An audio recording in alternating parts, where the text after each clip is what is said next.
Bonjour YouTube, je suis trop contente de vous retrouver aujourd'hui dans cette vidéo. J'espère que vous allez bien, moi ça va et du coup comme convenu on part sur la partie 2 de 3 recettes automnales que j'ai à vous proposer. Donc pour rappel des recettes petit budget, faciles à réaliser et plutôt rapides, du moins souvent c'est le four qui bosse à votre place. Donc je vous propose aujourd'hui qu'on commence par les lasagnes et si jamais vous n'avez pas vu ma première partie, donc ma première vidéo, je vous la mets juste ici, n'hésitez pas. Donc let's go, on commence, c'est parti. Ok, du coup pour cette recette je vous montre les ingrédients rapidement, mais sincèrement c'est hyper simple à réaliser. Donc déjà il va vous falloir des champignons, moi là faut que je les finisse, donc comptez à peu près 250 grammes de champignons. Après au niveau des épinards, donc moi j'avais pris des épinards au rayon congèle quoi. Et je pense que je vais utiliser facile la moitié, sachant que là ce sont déjà des épinards à la crème, donc je pense que je vais rajouter un petit peu de crème histoire de dire, mais pas beaucoup. Ensuite pour la protéine, vous prenez la protéine de votre choix. Moi là j'ai pris 2 filets de poulet, il est congelé et c'est normal parce que en fait je vais pouvoir couper des fines lamelles beaucoup plus facilement que s'il était frais. Pour l'assaisonnement ça va être très simple, poivre, sel, huile d'olive. Je vais mettre un bouquet garni et quelques feuilles de laurier, c'est optionnel, c'est pas obligatoire mais ça donne du goût. Bien évidemment des pâtes à lasagne et pour finir je vais faire une béchamel maison. La béchamel franchement il n'y a rien de plus simple, c'est temps pour temps, donc on va faire ça ensemble, mais vraiment c'est facile quoi, enfin beurre, lait, farine, après vous assaisonnez, poivre, sel, un peu de noix de muscade si vous aimez ça et voilà. Je vais commencer par prendre la dose d'épinards dont j'estime avoir besoin. Donc là je sais pas, c'est un sachet de combien, c'est un sachet de 1 kg. Je vais prendre 500 grammes. Voilà, là on est bien, à savoir que si vous avez du saumon, c'est vraiment le best combo. Mais on a dit petit budget et on sait qu'aujourd'hui le saumon, il faut péter son PEL pour en avoir. Après comme d'habitude bien entendu, si vous voulez rajouter des oignons, échalotes, ail à votre guise, je vais le répéter mais... Si jamais tu es nouvelle ou nouveau et que tu tombes sur cette vidéo, moi je digère hyper mal les oignons, donc j'en mets pas, voilà. Je vais éplucher mes champignons, donc tout simplement en fait je vais retirer à l'aide d'un couteau la petite peau ici. Avec un couteau, là c'est juste pour montrer comme ça.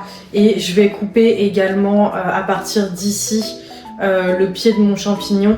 Et après je vais les couper en fines lamelles et on mettra ça à la poêle, à les faire revenir. Et comme dit dans la première partie de ma vidéo 3 recettes automnales, les champignons quand on les fait cuire c'est sans matière grasse parce qu'ils vont rejeter de l'eau et du coup le mieux c'est de mettre de la matière grasse après si vous le souhaitez. Voilà, vous savez tout, donc let's go!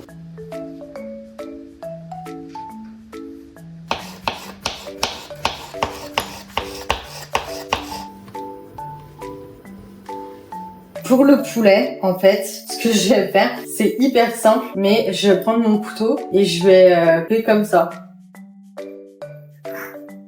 Alors c'est hyper long, hein. Vous pouvez le faire à la mandoline, moi c'est vrai que je préfère pas. Mais du coup ça vous donne des toutes petites lamelles comme ça. Je trouve que ça se fond plus pour la dégustation. Enfin, je sais pas, c'est pas du tout pareil. 2 feuilles de laurier. Et je vais pas mettre un bouquet garni entier finalement. Je vais mettre quelques branches de romarin et de thym. Hop, comme ça. Je vais ajouter mon poulet que j'ai fini d'émincer très finement. Hop. Je vais ajouter un berlingot de crème fraîche comme ça. Bon, finalement, la moitié, je pense que ça suffit.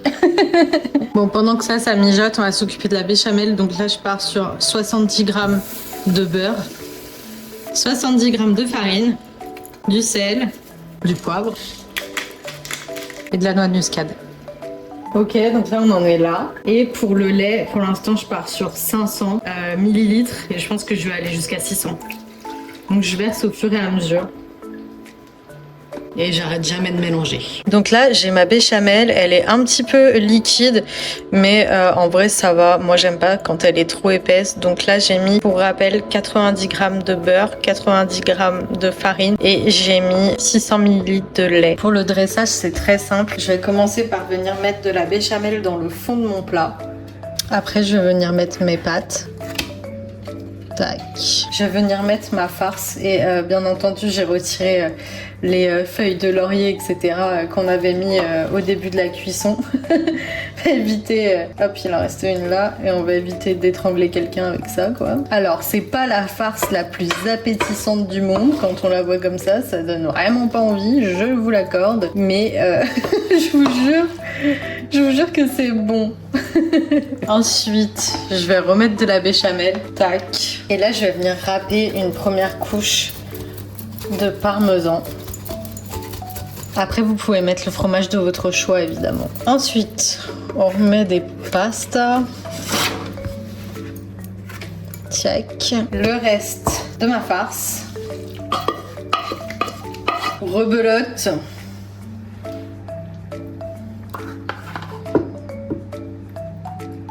À nouveau des pâtes. Je verse le reste de béchamel. Alors après, en vrai, faites-en moins, la vérité. Hein. Après, ça vous permet d'avoir quelque chose de bien crémeux et tout, mais c'est pas très diète, quoi.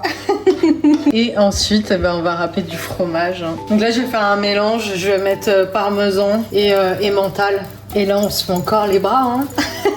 Et là... c'est parti pour l'emmental, parce qu'il n'y a jamais assez de fromage finalement. Ça part au four à 200 degrés pendant 25 minutes, mais je vous reconfirme ça. Tadam! Bon, voilà ce que ça donne. Alors, je vous l'accorde, c'est pas le plat le plus esthétique, bien entendu, mais c'est très bon. Donc, je vous propose, comme d'habitude, qu'on passe à la dégustation. Et pour ça, je vais faire une bouchée parfaite. Donc, on a les champignons, épinards, poulet, un peu de pâte. Si vous aviez l'odeur... En fait, c'est hyper bon, c'est hyper doux. C'est l'une des seules manières où j'arrive à manger des épinards parce que honnêtement, je suis pas hyper fan d'épinards. Et ça, je sais que Kevin, c'est vraiment son kiff, genre quand je fais ce genre de plat. Mais en tout cas, si vous n'aimez pas les épinards ou si vos enfants n'aiment pas les épinards, essayez comme ça. En même temps, j'ai envie de vous dire, c'est baigné dans la béchamel, mais bon, au moins il y a des légumes quand même. À demain pour la recette suivante. Coucou, on se retrouve pour la deuxième recette et aujourd'hui on va partir sur une tarte butternut mais à ma façon. Donc c'est parti, je vous montre ça tout de suite. La qualité de l'image va pas être terrible aujourd'hui parce qu'il y a tempête dehors et il fait hyper sombre, mais que je vous explique rapidement le projet. En gros, je vais prendre une butternut, je vais la couper en deux. Une partie, je vais la couper en cubes et je vais la mettre à bouillir dans de l'eau jusqu'à ce qu'elle soit tendre et je vais en faire une purée. La deuxième partie, je vais la couper en lamelles et je la mettrai en fait sur ma tarte à la fin. Voilà pour cette partie. On aura besoin de chèvre, de lardons, de crème fraîche, de miel, mais ça sera à la fin. Bref, je vous montre, ça sera plus simple. Ok, donc là c'est reparti pour la torture. Couper la courge. Oh la vache! Ah, c'est bon. Maintenant, je la vide, je l'épluche et je vous reprends. Ok, donc là, c'est bon. J'ai mes deux parties coupées et tout, et épluchées. Et du coup, je vais en prendre une pour faire la purée. Donc, je vais couper des petits cubes. Ok, ça part dans le jacuzzi pendant une bonne quinzaine de minutes. La butternut, ça va, c'est quand même assez rapide à cuire. On va mettre du sel. Là, en vrai, tu peux le faire soit à la mandoline, soit avec un couteau, mais il faut vraiment que les tranches soient fines. J'en coupe une pour vous montrer, mais après, il faut que je me mette dans le bon sens, quoi.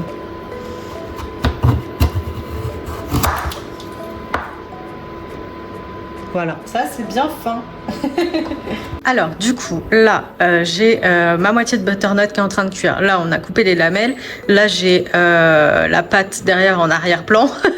Et là en fait je vais faire revenir mes allumettes de jambon vite fait avec du vinaigre balsamique pour ajouter un peu cette touche de sucré salé que moi j'aime bien. Après c'est vraiment optionnel hein, mais voilà. Et après comme d'habitude vous pouvez mettre autre chose, la protéine de votre choix. Vous pouvez mettre du poulet, ça marche très bien, je le fais souvent aussi. Voilà, donc là je vais mettre à peu près une cuillère à soupe. Ok, donc là ma butternut elle est cuite, je l'ai égouttée et là je vais la mettre dans un saladier. Je vais venir assaisonner.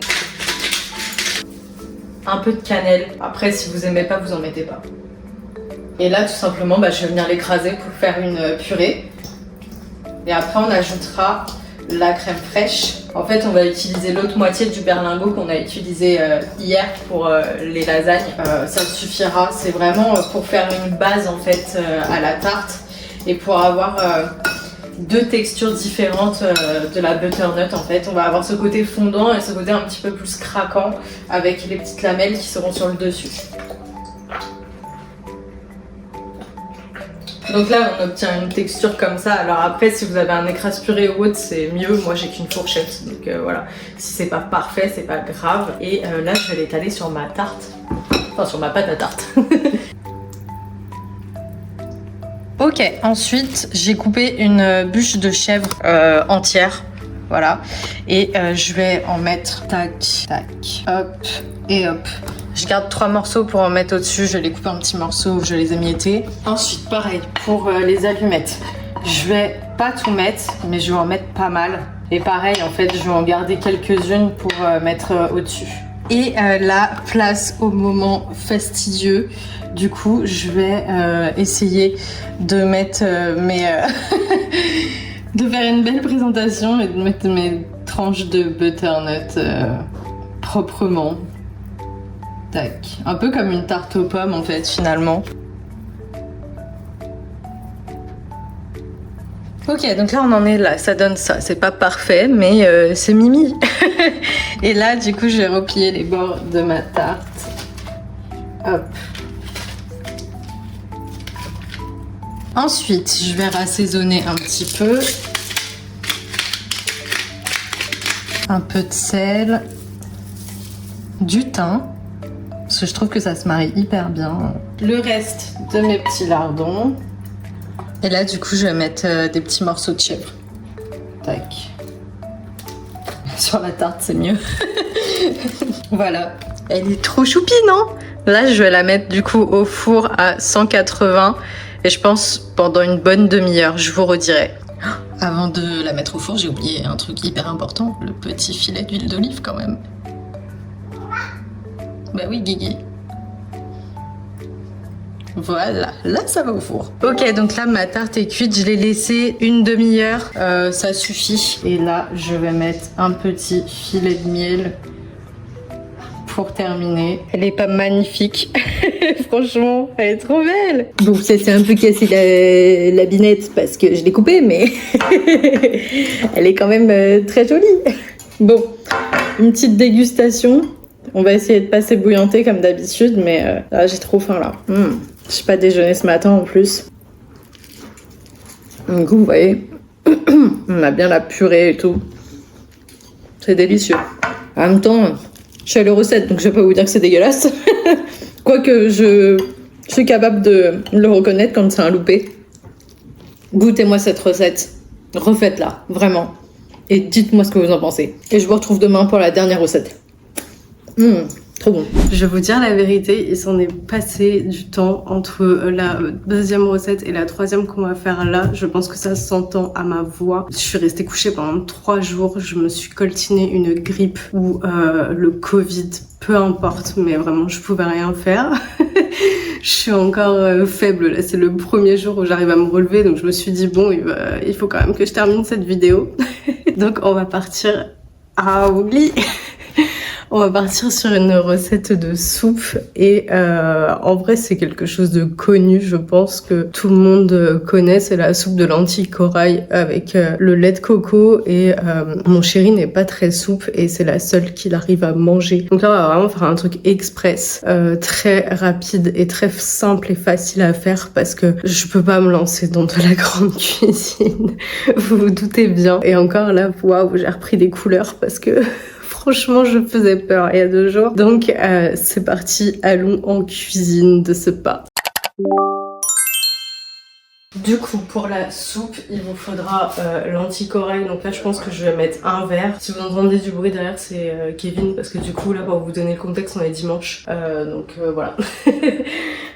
Du lait de coco. Donc je vais prendre vraiment toute la boîte. Et si je vous dis pas de bêtises, c'est une boîte de 400 ml. Curcuma, gingembre, poivre, sel et du curry. Alors, en fait, je vais balancer tout ça dans une marmite. Je vais mettre de l'eau. Après, moi, c'est vrai que les soupes, je suis quand même assez exigeante dans le sens où je veux pas manger une soupe où il y a des morceaux et je déteste quand c'est trop épais. Donc après, l'eau, j'avoue que je fais à l'œil et après, je mixe le tout et voilà, c'est prêt. Franchement, en l'espace de, allez, le temps que les lentilles cuisent, franchement, en 15 minutes, c'est fait quoi. Du coup, je mets un verre comme ça et c'est vraiment environ pour 2-3 personnes. Tout dépend de l'appétit que vous avez. Après la soupe, c'est vrai que... Oui. Et donc je vais mettre directement là-dedans, hop. Ensuite je vais mettre de l'eau, donc je pense que je vais venir mettre la moitié, genre comme ça. En vrai c'est vrai que je donne pas de quantité exacte parce que je fais à l'œil. Voilà, en gros ça fait ça quoi. Genre il y en a un peu plus que de lentilles. Je suis désolée, je vais m'exprimer très mal aujourd'hui, mais on mettra ça sur le compte de la maladie. Ensuite du coup je vais ajouter mon curcuma, ça me fera pas de mal. Un peu de gingembre. Comptez à peu près une cuillère à café de chaque. À part pour le poivre et le sel, là vous mettez selon vos préférences. Pour finir le curry, j'en mets pas trop, mais assez pour relever le goût quoi. Ok, donc là je sais pas si vous voyez bien, mais l'eau s'est un peu évaporée et on a les lentilles qui sont un peu comme ça. Et là du coup je vais ajouter mon lait de coco. Je me munis de mon petit mixeur plongeant et non, il n'est pas sale, il est juste marqué par la vie. Et eh bien je vais mixer jusqu'à ne plus avoir de morceaux. Voilà. Place à la dégustation. J'ai rajouté quelques petites herbes et un peu de paprika sur le dessus. Et comme vous pouvez le constater, elle est très liquide, mais c'est comme ça que je l'aime. Bon après c'est une soupe que je fais depuis des années, donc je la déguste histoire de vous montrer que je le mange, mais... Puis surtout ça me fera vraiment pas de mal, vu la maladie. C'est un bonheur, c'est toujours aussi bon, parce qu'en fait, vous avez le curry. Moi je prends un curry qui pique, genre vraiment. Donc t'as vraiment ce côté, genre t'as le curry qui vient t'attaquer, et après derrière t'as le lait de coco qui vient te caresser là. C'est trop bon. Bon, écoutez, c'est ici que je vais vous quitter. Je vais manger mon assiette tranquille. Parce que la vérité là, c'est que même faire une soupe, ça a épuisé mes forces. J'espère que cette deuxième partie vous aura plu. J'espère que les recettes vous auront plu également. Dites-moi celles que vous allez tester, celles que vous allez refaire, et surtout revenez en commentaire me dire ce que vous en avez pensé. Si ça vous intéresse d'autres types de vidéos dans ce style-là, bah ça sera avec plaisir. Je pensais peut-être à faire des recettes sans four. Je sais qu'il y a beaucoup d'étudiants ou même de personnes qui n'ont pas forcément de four. Après je sais que maintenant il y a le air fryer, donc je sais que beaucoup de personnes ont ça et que c'est un peu équivalent au four. Ou sinon dites-moi si vous voulez une version sucrée. Ça pourrait être sympa aussi, donc voilà. Si vous êtes resté jusqu'au bout, et bien écoutez, n'hésitez pas à vous abonner, ça fait toujours plaisir et ça fait grandir la chaîne, c'est cool, ça soutient mon travail, donc voilà. Un petit j'aime, ça mange pas de pain, et un petit commentaire si vous avez des questions sur les recettes ou autres, je réponds à tout le monde. Donc voilà, je vous fais des bisous et je vous dis à la prochaine dans une prochaine vidéo. Ciao.